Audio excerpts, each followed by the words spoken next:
Hello, everyone. Welcome to our summit, Healing from Narcissistic Abuse. My name's Taylor Damiani, and I'm your summit host. And I am super excited to introduce our next speaker, Lisa Romano. Lisa is a life coach and best-selling author who specializes in codependency and narcissistic abuse. She's the creator of the 12-week breakthrough coaching program. She helps her clients understand the power of the subconscious mind when activated through higher consciousness, which gives rise to greater understanding of the ability to love the self completely. Whew, that is some good stuff. Welcome, Lisa. Thank you for inviting me. You're welcome. Okay, so to start out, you are an expert on healing from codependency. I want to know, what does living a life free from codependency truly mean to you? It means that I can be myself. I don't have to edit myself. I'm not walking around on eggshells by my own accord because I'm all up in my head about what this person thinks, what this person might need. This person might abandon me. Did I offend this person? Are they going to leave me? What do I think they think of me? That's all gone. Right. So I lived my life always in my head with all of these thoughts about, but I didn't know that they were coming from the subconscious mind. They were rooted in the fear of not being good enough. I was running from shame.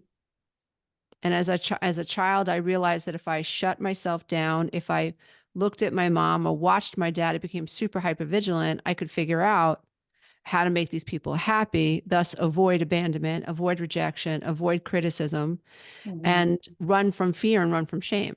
And so that becomes patterns and programs, habitual thinking.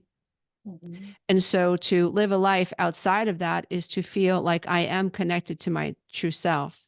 I'm finally living. And it's okay. I can now sustain the hit of someone's criticism because I'm no longer attached to them. And I'm not living my life looking outside of me, looking for someone to approve of me or give me permission to be me. So it feels like I'm integrated, I'm individuated, I have autonomy, and I feel like I have a steel spine now. So people are free to come and they're free to go and they're free to throw tomatoes at me or not, because I've dealt with my demons, I've dealt with my shame, I've dealt with my character flaws. I still do. I'm conscious of them. They don't define me. I have integrity. At least I try to have integrity. I know that humility keeps me humble. Right. So now I'm able to check myself and make sure that I'm not showing up unfairly in a relationship, expecting someone to just fulfill my unmet needs. Right. So I speak my truth. I speak what I need. I take care of myself. And so it just feels, I feel like I'm the Sphinx. I finally figured it out. I rose from the ashes like, oh, this is the way it's supposed to be. This is fabulous. Now I have all this energy to focus on what I love to do. That is amazing. That sounds like power. It Holding is. true power. Yeah. And the reason I like to stay in this niche is because narcissistic abuse victims, people with codependency, those with narcissistic parents, alcoholic parents, trauma in their background, emotional neglect, I mean, you name it. We are so below the veil of consciousness. We're so disempowered, and it's our own consciousness that is unplugging us from our true power. We just don't know it. Oh, can you say more about that? What does that mean? So I am divine, you are divine. We are all extensions of the divine, but we don't know it. And we don't know it because the subconscious mind is being governed by observations, biases, perceptions, and opinions that my ego thinks is the only story that I have. Right. So the ego doesn't want to die. It's created to defend us. It's created to deny what's really going on. So we can operate in this crazy ass world. Right. So we have a narrative. The brain by default, if we experience cognitive dissonance, the brain and the mind come together and backwards rationalize. What does that mean? Well, it means that if for instance, when we hold cognitive dissonance, that's stress. So psychologically, we want to alleviate that stress.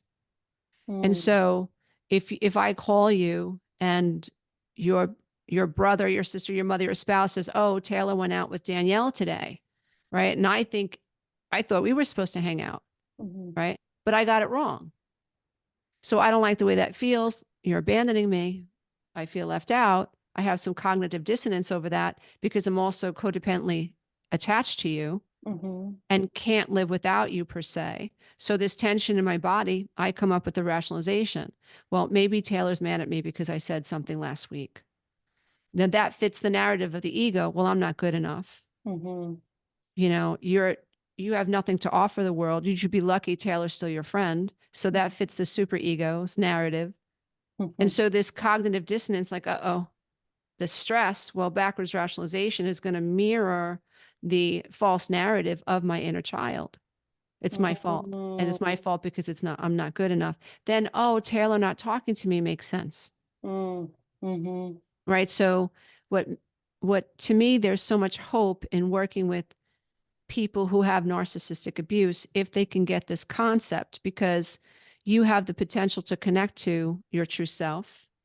But when your habitual thinking and your fears and your addiction to a narcissist, per se, are controlling your consciousness, Mhm. then the tyranny is within your mind.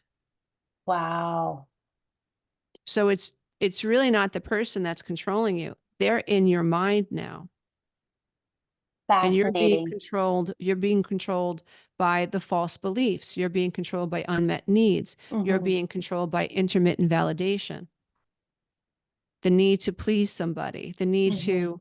the fear of criticism. So a narcissist trains you like you train a puppy, Mm.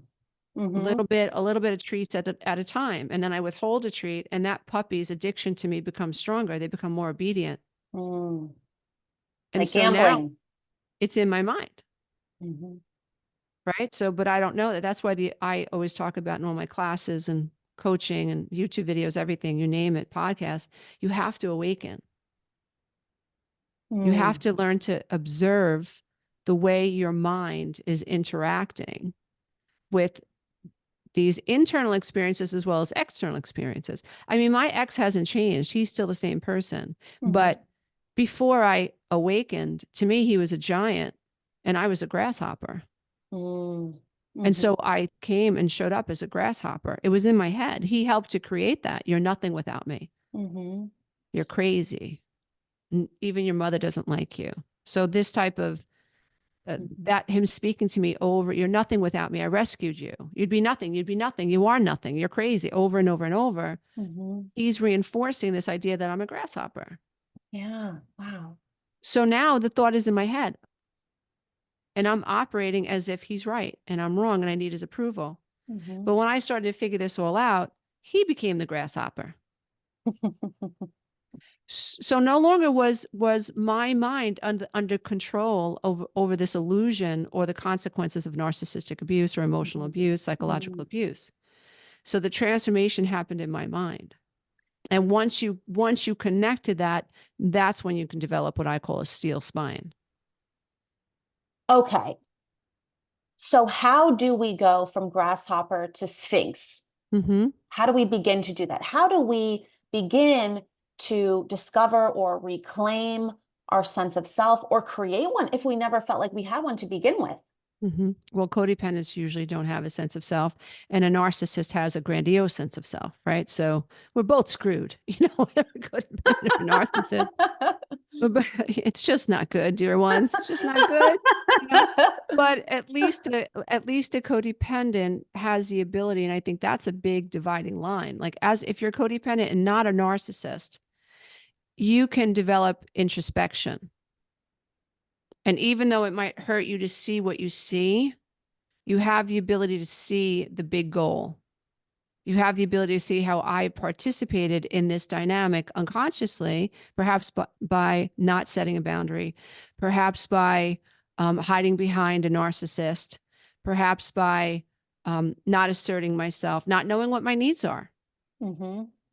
Right. So, how have I unconsciously and not on purpose, how have I contributed? So, someone who is more codependent can have those cognitive awarenesses like, oh, I can see that, where a narcissist rejects that. Mhm. No, no, no, no. Because there's no ability to look within and really, really do that inner work. So to Right. answer your question, I always use the analogy of a ship. So to me, I'll use this analogy. I felt when I started waking up in my 30s that I was on a ship. My life was a ship, and I was asleep at the wheel. Mm. And my patterns and programs were steering the steering wheel. Mm. So by default, nature will create reality based on the past, right? By default, until I Okay. awaken. So now all of a sudden I start waking up, like, what's going on here? I'm codependent, the adult child of an alcoholic, generational trauma. My mother's codependent, my grandmother's codependent. Oh my God, I'm codependent. I look at my kids and go, oh my God, if my grandmother conditioned my mother to be codependent, my mother conditioned me to be codependent, I'm conditioning my poor babies to be codependent, Mm. right? We're all asleep at the wheel. Yeah. So it's just next generation, Uh-huh. right? So when you plant an apple seed, you don't get a banana, you get an apple, Yeah. right? So it just made sense. Like patterns just, that dictates reality. It's like a Right. hologram. So Mm-hmm. I said, oh, no, no, no, no, no, no, no. I can't do this. So the first thing I think we have to do is like realize that if you are asleep, you're asleep, and see if there are patterns in your family with your mom, your dad, your sister, your brother. Just look, just get an objective view Mm-hmm. over your life. Just see the patterns in your life. Mm-hmm. And then what happened was when I started to wake up to steer this ship, my life, I had to figure out first where I was. Right. So, like, if I'm in the middle of the Atlantic Ocean and I want to navigate to the Bahamas, I first have to know where I am.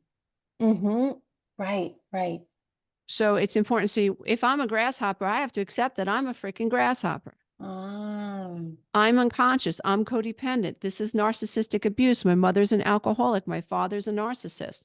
I was abused in childhood. I was adopted into a dysfunctional foster care system, right? Like, what happened to me? Where am I? What are the coordinates of my life? Like, you have to take a serious interview, like, Mm-hmm. or, you have to take an analysis of your life, Yeah. Yeah. right? And so, okay, this is where I am. But that's in terms of the quantum field, you're just nothing but potential. You can go anywhere from that point. What I does can go to that the Bahamas. mean? Well, what it means is that, well, I also do a lot of work in the quantum field. So science is sort of coming to the realization that consciousness is helping to create reality, whether by default or on purpose. And so my consciousness as a codependent was the result of what I grew up with, Mm-hmm. right? So my reality, how did I create this reality? How did I manifest this husband? It was all through patterns and programs. I was unconscious, but my thinking patterns, my feeling patterns, the way I was, oh, a man has to come first. My needs are not important. If I have needs, I'm selfish. Mm-hmm. That was dictating my reality, what I was drawing into my reality. Mm. So it's like my state of consciousness has something to do with my reality. Okay. When I change my consciousness and elevate my consciousness, I start thinking better, Uh-huh. acting better, and then my reality changes. Interesting. So how do we change our consciousness if we've never done that before? Well, I think what we first, well, we have summits like this. We have conversations like this. We ask ourselves existential questions. Who am I? What is this all about? How am I contributing to this? Really inquiring, self-inquiring questions. You stop looking to fix the outside because that's what most people do. Yeah. Right. Like, so you look at it's insane when you think about it. Like I look in a mirror and I'm going to try to push the mirror image, right? I'm going to try to fix my hair in the mirror. No, no, Yeah. no. You fix the reflection is just a reflection. That's what it is with reality. So while I was focusing on my ex-husband, changing his behavior, trying to Mm-hmm. be good enough to change his behavior, trying Yeah. to be good enough for my mother, Mm-hmm. worrying myself to the bone, like working for everybody else but myself. I was trying to change the outer experience, Yeah. right? And I wasn't doing any of the inner work. Mm. But that's also because I think healing for some of us is counterintuitive if you've grown up with shame, because Oh, yeah. I can't look within because what's in is broken. Uh-huh. It's painful to look within. Mm-hmm. So it's counterintuitive. So it's a real psychological leap. It's like a quantum leap in consciousness to go, wait a minute. What am I doing? Am I trying to change the outside? But I can't. I can't change someone else. I can only change myself. And so that change, that transformation on the outside, I mean, I'm married to I know my husband 14 years. We're married for going on 11 years. It's a beautiful marriage. And I never saw anybody in my whole life with the kind of marriage that I have. So it's truly created from pure potential. It's something that I created. Like I wanted it, right? So we all have the ability to do that if we start looking on the inside. So I think to go from grasshopper to Sphinx, you have to get real with yourself. If you're unhappy, you're doing something wrong. It might be that you're married to a narcissist, but I want to know why you attracted this person in the first place. I want to know, when was the first time you noticed a red flag and you ignored it? I want to know the thought process behind how you were able to rationalize that. When he accused you of cheating, but you really thought he was cheating on you, what was that like? What was that process like in your mind? Why was he so able to, why did you so easily give up your reality? What are you afraid of? Oh, if you're right, then he's cheating on you. And what does that mean to you? Does it mean that you're not good enough? Does it mean that another woman is better than you? Is that what you're afraid of? Because none of that's true. Because someone who cheats on you is a character flaw. But if that's what it means to you at a subconscious level, then those fears are going to cause you to squash the red flag and stay in that relationship. So you don't have to face the idea that maybe he is cheating on you and your false premise that that means that you're not good enough. So it's those types of questions we really look within, flush it out. And so because when you flush it out, then what is happening is you're developing greater self-awareness. Okay. It's metacognition, the ability to observe what I observe. So now that I know, oh, wow, my mood changes when my ex-husband comes home. I didn't know I did that before. I didn't know I was seeking his approval. I didn't know that I was literally being reduced to a puddle of tears because I felt like he didn't love me, and that meant that I wasn't good enough. He was obstinate, man. He was a covert narcissist. He was designed to not hear me. But I'm thinking he's not hearing me because I'm not saying it well enough, or I'm crazy. I just want too much. There's something wrong with me. My mother was right. Yeah. So of course I can't step into my power with all of that going on. So it's important that we really flush it out and we get really cognitive in the beginning. Like I said, you're the captain, you're waking up. First thing I got to do is figure out longitude and latitude. Where are you? Okay. Then you can move. You want to go to Bahamas? Go to Bahamas. You want to go to Australia? Go to Australia. Now you're free to steer your ship any way you want, but you have to get to that point first. And that's really painful. That is really painful. So when you awaken, after you awaken and you figure out your longitude and latitude and you're free, how do you figure out where to go? Well, you see, you're not really free when you awaken. Your journey is just beginning. Okay. So it's like you're just out of the cave. Like, okay. Right? Then you have to really commit to moving towards the light or moving towards self-love, because there's going to be, especially when you're new to waking up, when you think about two magnets in proximity to one another, the attraction is strong.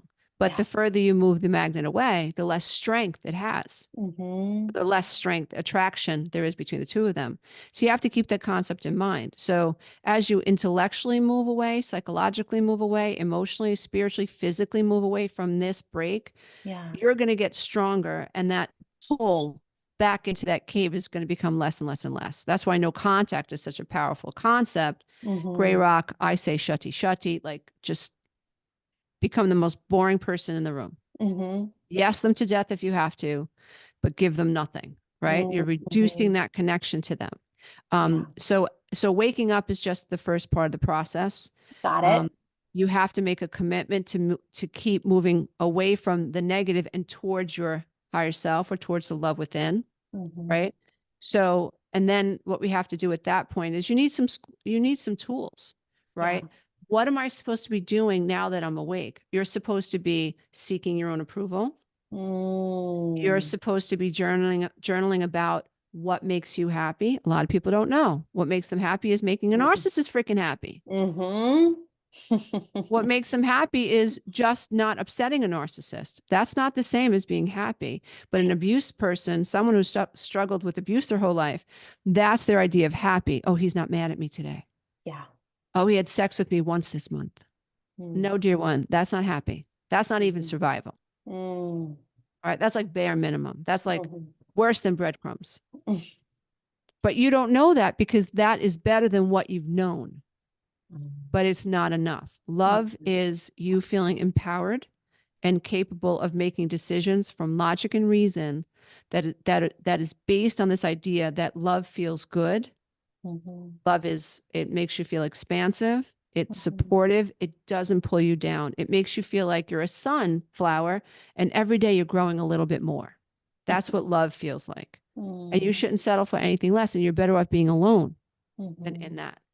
Yeah. So you need tools. I have to be focusing on myself. I have to stop over explaining myself. I have to stop seeking approval. I have to stop being so perfectionistic. I have to really come back to myself. I have to detach from the people in my life that make me feel less than, or that I feel that I perpetuate this codependency with. There are a lot of active things that you have to do to break these patterns. And if you stick to it, if you stick to breaking those negative patterns and at the same time, you're looking within, how do I feel? What do I need? Take full responsibility for your emotional self and spiritual self and what you need. Go for it. You need therapy, go for it. You need acupuncture if you can afford it, go for it. If you need Reiki, go for it. Whatever it is you need, go for it. And then in time, it might take a year, it might take 2 years, but with a lot of these patterns broken, you've also neurologically wired for self-love. So that I want to talk more about self-love. It sounds like you're saying when you begin all these practices and you start behaving differently, you can be wired for self-love. I want to also ask you about shame. So that's something you began talking about in our first question. What do you do if you've been steeped in shame and you've carried that shame with you your entire life? How do you, and that's just part of you, how do you begin to accept yourself for who you are and love yourself when you're carrying around this shame? So I'm a very visual person, and I think I might have ADHD, believe it or not. So I need symbols and I need concrete ideas to help me understand the process that I'm supposed to be undertaking. Okay. So when I understood that my issues were rooted in shame, I did not feel good enough. I was running from it. I was hiding from it. I was developing these behaviors to hide it. Like, if I'm good enough, then I'm not a bad person. But that shame was always there. So I was always living on the edge in fear that you were going to figure out my deep, dark secret and not be my friend anymore. So that is such a sad state. That is not coming from I am enough. No one should ever live that way. It's a disgusting state to live in. And if you live that way, it's because someone made you feel that way. So when I started to realize that, I looked at shame as this entity or this energy within myself that didn't want to be there. I really did. I looked at shame as like this essence of me. It wasn't my fault that it was within me, and it wasn't shame's fault it was in me. Shame was given to me. I love that. And so what I did was I ran towards the shame. I invited it for lunch. I had it for tea. I gave it pizza. It's not your fault that you're here. That's my mother's voice. That's her shame. That's my grandmother's shame. You don't want to be a part of my beingness any more than I want you to be a part of my beingness. You don't want to be trapped in this body. Mhm. All I do is reinforce shame. Mhm. Shame doesn't feel good. Yeah. So what I did was I embraced it. Why are you here? What are you made of? Oh, you're made up of all that childhood stuff. Um, And that's not your fault. So I made peace with the shame inside of me. you got curious about it. I explored it. I explored it. So we really have to look within. That's why Rumi says you have to go through the crack. You have to go through the pain. You have to go through the pain to come out of it. And so I just saw shame, as this aspect or this entity or energy within me that was wounded Mhm. and wanted to be released. Mm. And it needed me to say, can I leave you now? Can I go now? Have you figured this out? I don't want to be part of this dynamic. I don't want to be shame anymore. So it was like this through my mind, a transmutation of this energy. Everything's energy, everything vibrates, Mm. right? So we've done, like David Hawkins has this map of consciousness where fear, hate, disgust, and shame, they're very low vibrations. We can actually measure that in people's bodies, where people who are enlightened and they operate in love and light and non-resistance, Mhm. their energy is higher. Their Mm. frequency is higher. You know it. Oh, it's got a bad vibe. That Yeah. person's shrouded in anger, frustration, resentment, and shame. Mhm. Oh, that person's such a light person. She's so light because she's vibrating high. So she's high versus low. Mhm. She's high versus dank. Mhm. So Yeah. so it really was this transmutation. I had to transmute the shame and turn it into something else. And even in the quantum field, energy can be neither created nor destroyed. It can only be changed. Um, So I looked at shame as an energy. And through my Fascinating. mind, I could change it. Fascinating. It worked for me. It works for all my clients. So my meditations, right? My meditations, like people love them. That's what I'm thinking about when I'm creating a Mhm. meditation. Mhm. It's not your fault. So understanding the shame, I'm hearing you say, understand the shame, explore it, get curious about it, see why it's there. It's not part of you. It was given to you. Why Correct. is it there? Correct. Okay. And that Yeah, and transforms in it. my book, I think Codependent Now, What It's Not You, It's Your Programming. I have this exercise called SOS. It's the sweater of shame. So you think of shame as a sweater and has all these labels, right? Mm. Labels on it. And you just learn to take it off, put it in a shoebox and push it across the room, right? It was given to you. It's not you. I personally believe that anything that is self-deprecating, any voice in my head, any emotion and any energy that doesn't expand me is not of the light. It's of this world. And Mm. so I've learned to like mentally go, oh, that's not of the light. That's not of my true self. Mhm. I'm not giving that attention. I'm not giving that CPR. Let it die Mm. in the vine. Let it die in the vine. But it's you have to develop awareness, metacognition. You have Mhm. to respect that process and see yourself as your own programmer. Mm. That is huge. I'm going to program my own mind. And I remember saying to myself, it's over 20 years later, Taylor. But I remember being a young mom with 3 little kids after my divorce. He sold my business. I quit school. He took our car away. I had no health insurance, Mm. right? He was lying about I got no alimony. He was lying about how much money he made. So child support for 3 children was like $300. Oh my And I was gosh. like, how am I going to do this? And when I started to awaken to these ideas, I was just like, where might I be in 20 years if I change the way I think? I'll have an entirely new brain. And that's why I'm talking to you today, because I was like, where am I going? If 20 years, God willing, is coming, Yeah. every day I decided what thoughts were in my head. Because up until that time, they were my mother's thoughts in my head, my ex-husband's thoughts in my head. Mhm. Society, you're not thin enough. You're not pretty enough, right? Your Mhm. face is too long. Your butt is too flat. Your boobs are too uneven, whatever. Like all of this Yeah. societal stuff was also in Mhm. my head. But what if I decided to reprogram myself? Mm. That's so. the theme that I'm getting from you, the vibe that I'm getting is we have more control than we think we have. Oh my God, yes. And that is a huge mindset shift because Correct. we've lived our lives thinking we don't have any control. Mm-mm. That's not true. There's a creator inside of you. You're born to create. You're creating by default or on purpose. I teach people to create on purpose.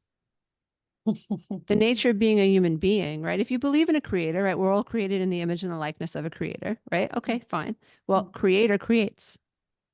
So 24 hours a day, I'm creating either by default or on purpose. I just decided to create on purpose.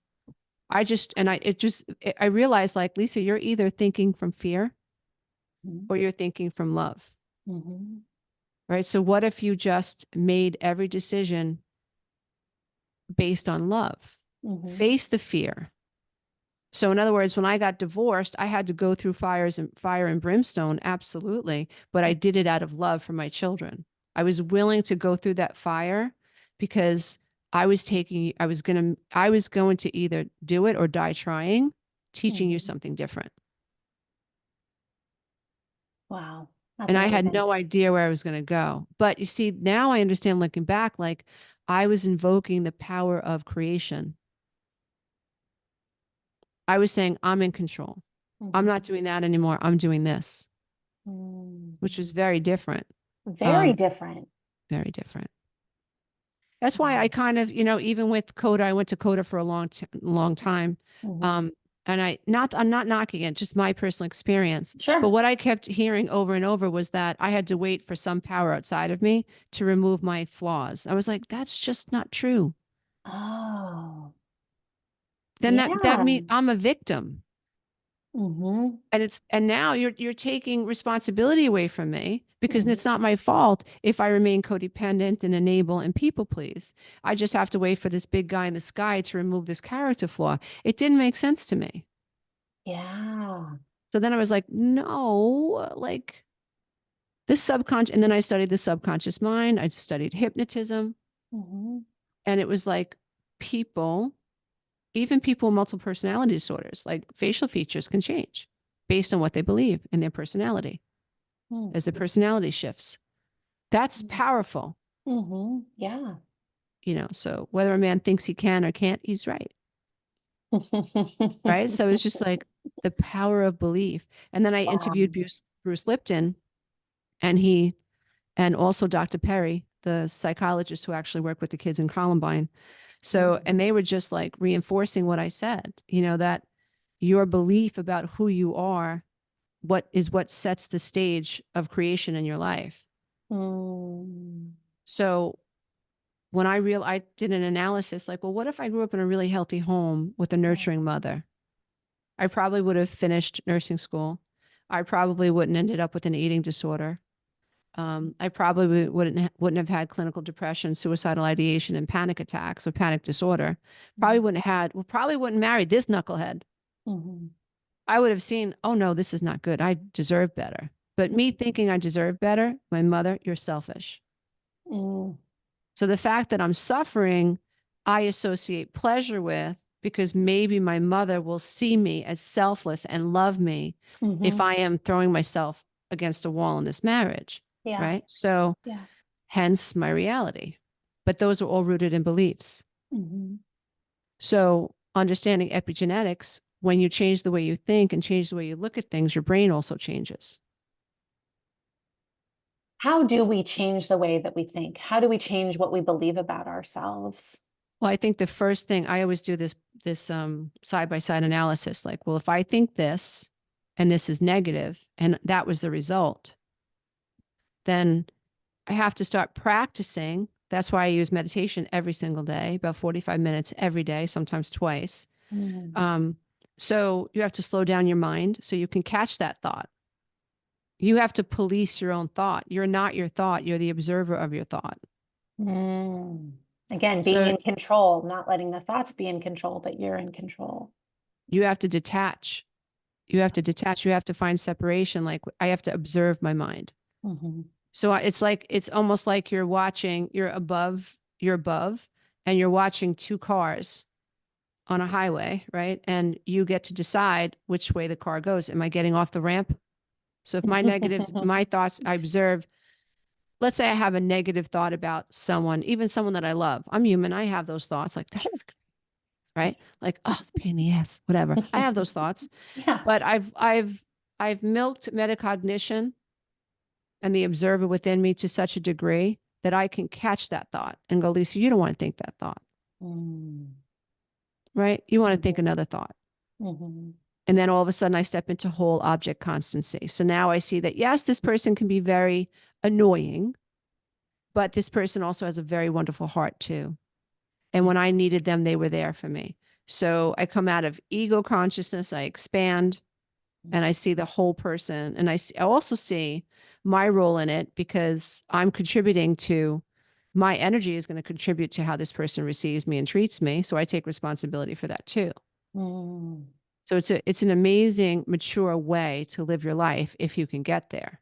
But to get there, to change your thoughts, you have to first slow down your thoughts through meditation, understand what I'm saying to the point that you realize you're not your thoughts. Then you have to look at it. It takes work. Oh my That gosh. Yeah. it's literally like writing a new code for a program, like a video game. No, really. I'm a Sims character. I'm a video game character. This is my life, the result of my program. Well, Mm-hmm. you have the right to reprogram and become a different video game character, but you have to write new code. And that Wow. takes time. Oh my goodness. That takes time. Now you're flipping reality. Wow. Yeah.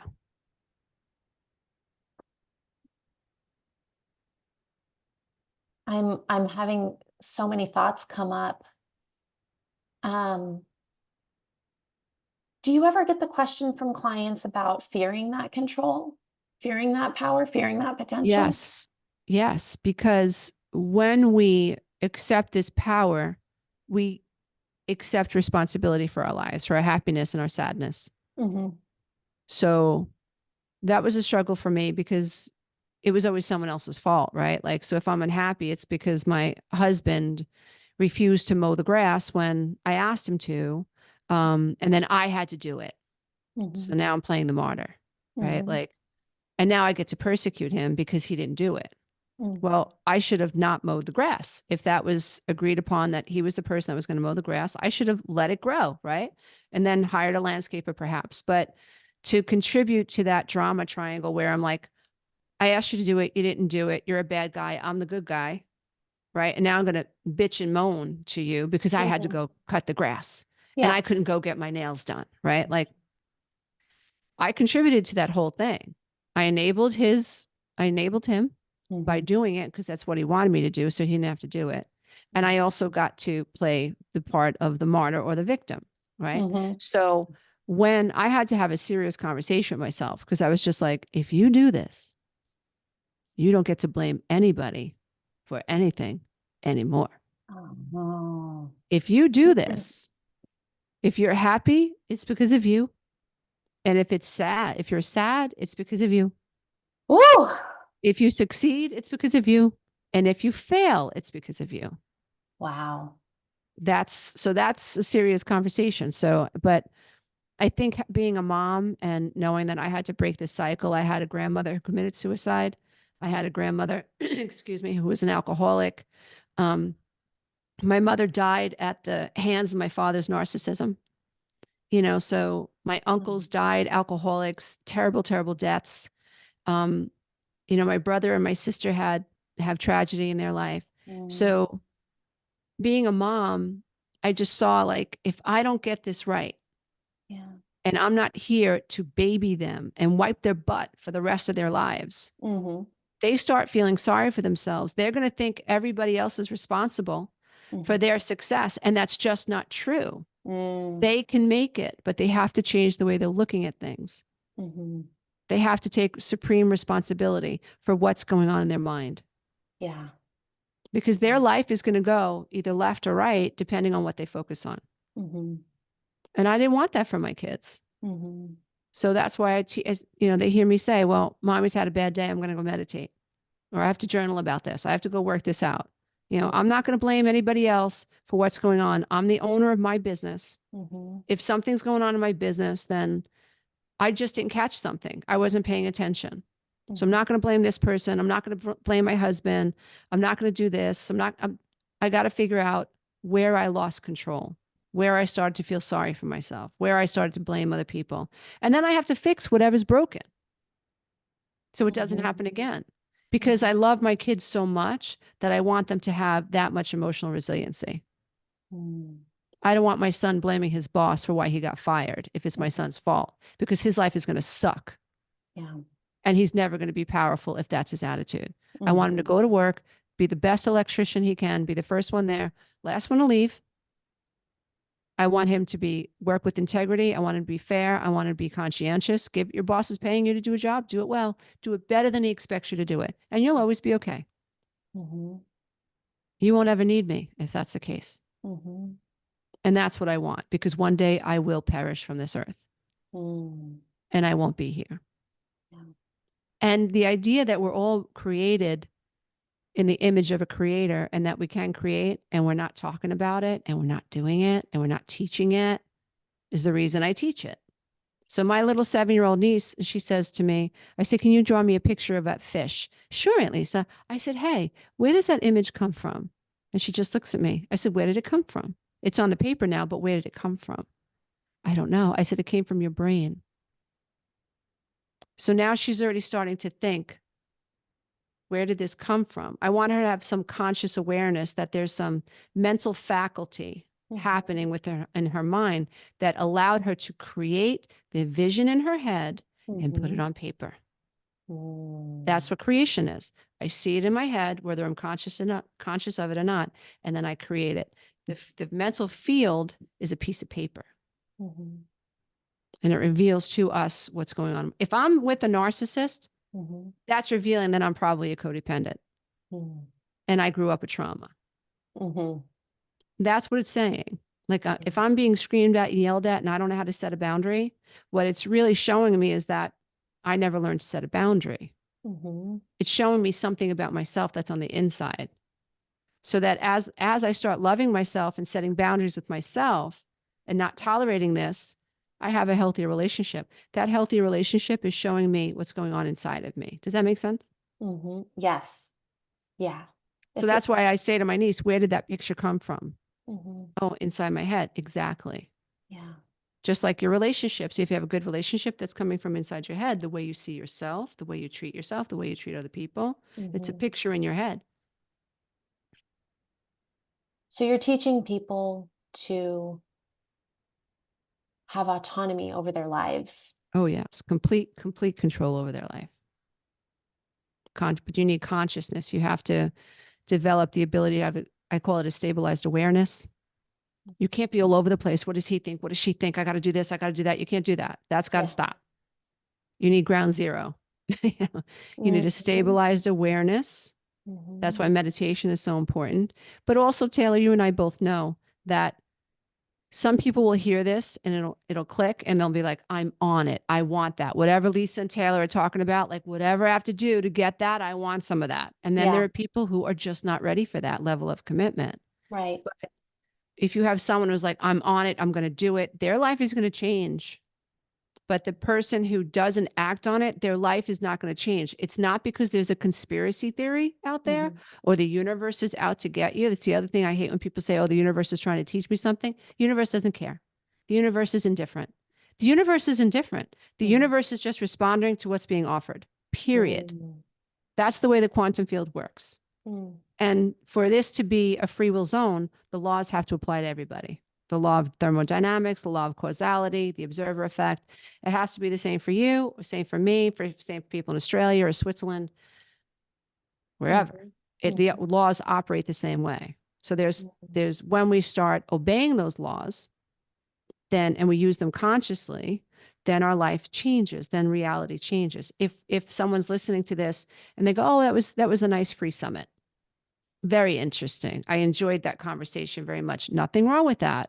But if you don't change, the thoughts in your head or 70,000 thoughts or 60,000 thoughts in your head are recycled. and you're creating your reality. So tomorrow, next year, 10 years from now, it's not going to be much different. Mm-hmm. You have the power to change it, but you have to exercise that power. You have to vote.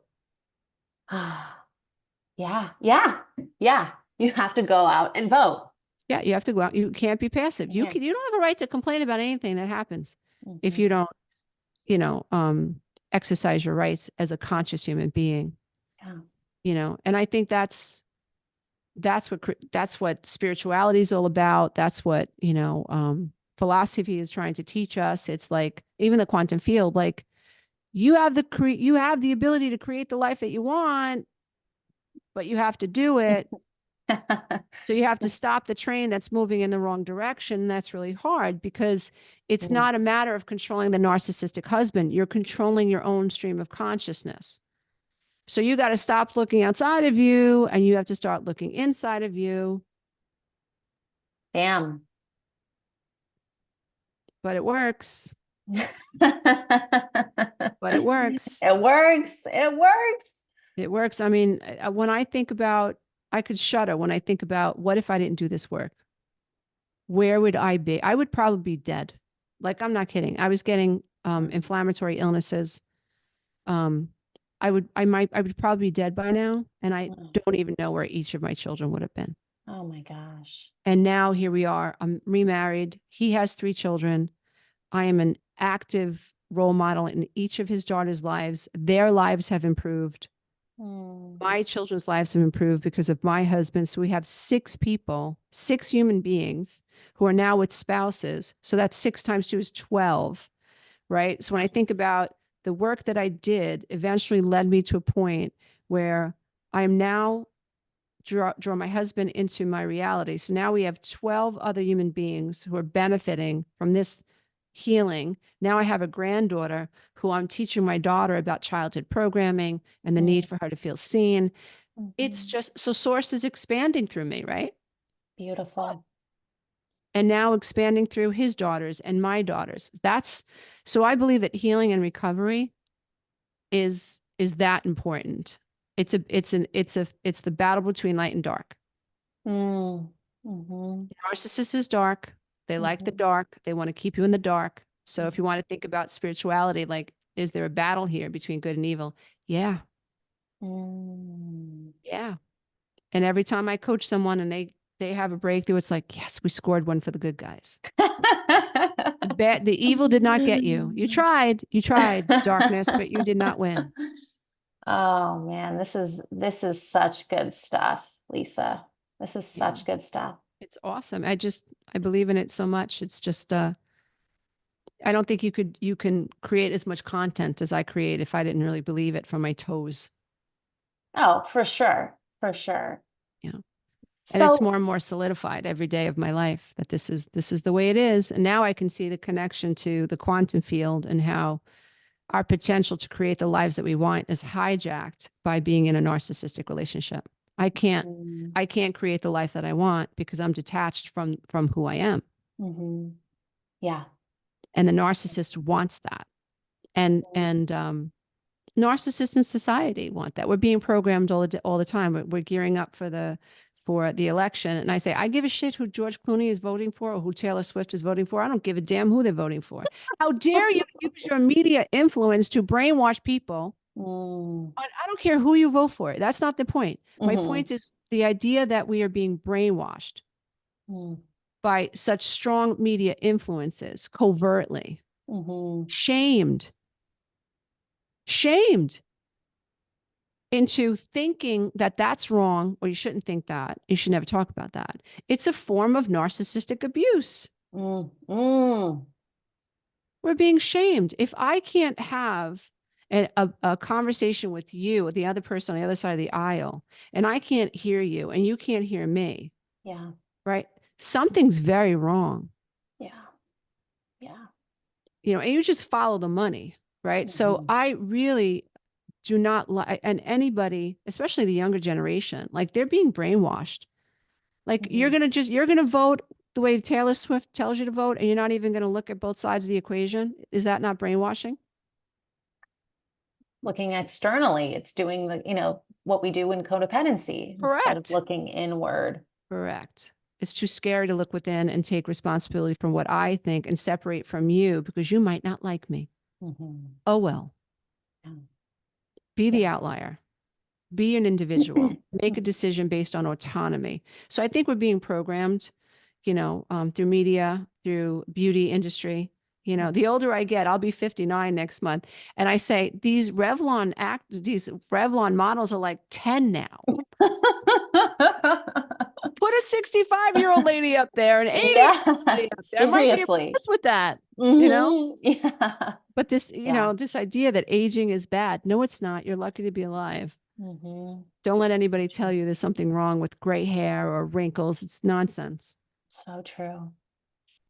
So, Lisa, as we begin to end here, what would you want most to leave the audience with when it comes to living into their light?